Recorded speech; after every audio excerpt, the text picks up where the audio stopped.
Okay, mga Kangkong Nation, pilit pa rin isinisiksik sa kahit na anong laban ang irrelevant na ngayong si Kangkong. Okay?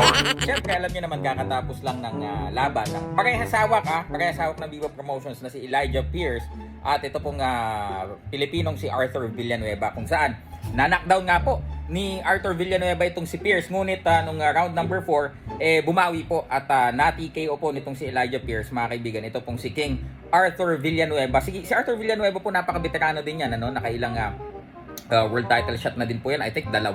Okay, and ngayon po ay kumakampanya sa Amerika at making most of it, mga kaibigan, at 35 years old, ano? Siguro mga ilang laban pa ang natitira for Arthur Villanueva, at with that performance, even though natalo siya, I think talagang he is making himself to be noticed sa American boxing community, mga kaibigan. Well, anyway, eto na nga, mga kaibigan. Idinidikit na naman ang kawawa naman na walang laban, na dapat January pa daw mag-a-announce, pero mag-April Fools na, wala pa ding laban. Yan kasi, okay? Alright, kahapon, syempre, nung mahal na araw, nagpahinga tayo. Syempre, nung nakaraan din laban ni Yumir, busy po tayo. Okay. Ngayon, idinidikit si Kangkong kay Elijah Pierce. Huwag naman kayong magbiro pa, 'di ba? Alam niyo naman kung saan na lang siya kayang lumaban at ano na lamang ang kayang ibigay sa kanyang laban. Unang-una, 'di ba? Hindi sila nagkakaroon ng pagkakaintindihan dahil ito pong kampo ni Kangkong, di umano, ayon sa aming babuwit. Gusto po nila ng malaking laban, sikat na kalaban. Or talagang siguro mga title eliminator o talagang kalaban na mataas ng ranking. Pwede na naman sana. Okay, dapat nga, 'di ba, nung yung TJ Doheny nga, dapat nga. Uulitin ko na naman, dapat nga okay na to kay Sir Sean Gibbons.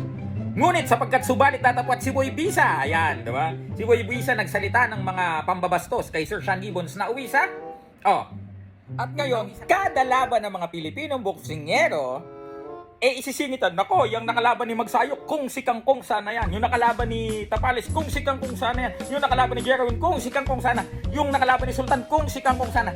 Kung sana, kaya nga lang, wala nang sana-sana. Hindi na nga siya mabigyan ng laban nga Nadre. Bawi next life, para. Di ba nga? Ngayon, ito, yung sa, tawag dito, yung awards nung nakaraan. Hindi pumunta kasi nanghihingi pa ng pamasahe. Hindi ka nga Boxer of the Year. Minor citation ka lang, di ba?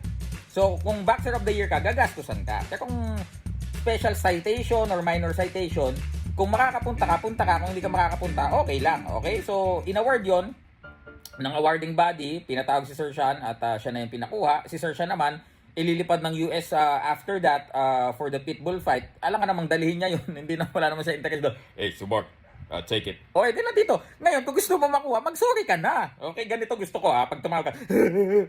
Sorry na, SB. Patawarin mo na ako. Ang sa akin lang naman, makuha. Diba, ganun lang. Alright? So, para sa mga Kangkong Nation, mga fake news vloggers, Kangkong vloggers, itigil nyo na ang pangangarap. Kasi, maging lang kayo. Maging practical, be real na lang, no? Magpakatotoo kayo. Ang tangi niya lang magagawa is to, talagang patulan na yung mga tune-up fights, mga activity fights na maibibigay sa kanya, kasi doon na siya kahit paano makakakuha ng pera. Yun na lang po yun. Pero kung nag-hope pa kayo na he can still restart and be on top again, malabo pa po sa sabaw ng pusit, mga kaibigan. So, itigil nyo na yan, ano? Ang pagkakabit sa pangalan niya sa kahit anong sikat o sa kahit anong trending, kahit anong hype na laban ngayon, na may kinalaman sa mga Pilipino, may kinalaman sa MP, sa Viva, sa Knuckleheads. Itigil nyo na yan kasi nagmumukha kayong pathetic, nagmumukha kayong katawa-tawa. Silver Voice TV, magandang gabi. I'm back!